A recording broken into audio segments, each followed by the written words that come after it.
After a historic turnout from Generation Z in last year's midterm elections, Democratic presidential candidates are heavily courting young voters.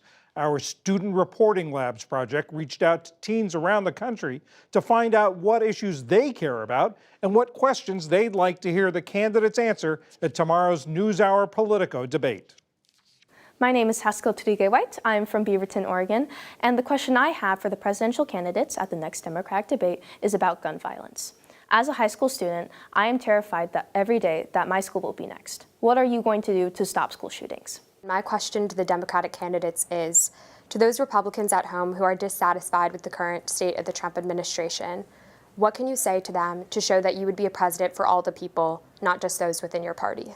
My name is Sam Oswald from Salt Lake City, Utah, and my question for the Democratic candidates is, how will your faith influence your actions in the White House?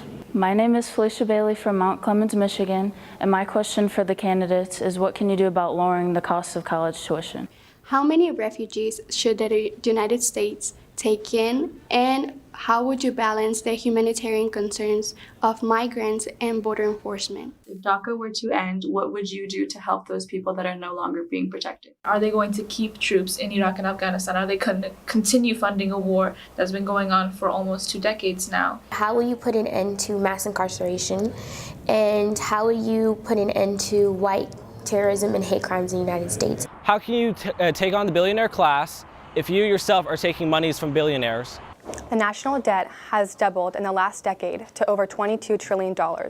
Young people of my generation are expected to bear the burden of national debt. Why do we have to pay the price of your promises? What actions will you take to protect women's rights? For example, are you going to prevent restrictive abortion laws? The question I would like to ask the Democratic candidates is how they plan to deal with big pharmaceutical companies and the current prices of medicines such as EpiPens and insulin.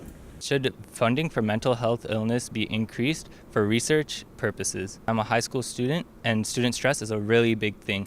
Student stress can cause depression, anxiety, and a lot of other medical issues. If elected, how would your environmental policy address states that have economies largely based upon the fossil fuel industry? My name is Angelina Hunt. I'm from Alexandria, Virginia, and my question for the Democratic candidates is, in a time where there's a lot of political division in our country, if you were elected president, what would you do to heal that divide? Good questions. You can find a preview of tomorrow's NewsHour Politico debate online. We'll be posting stories and analysis all the way through the debate. That's on our website, pbs.org/newshour.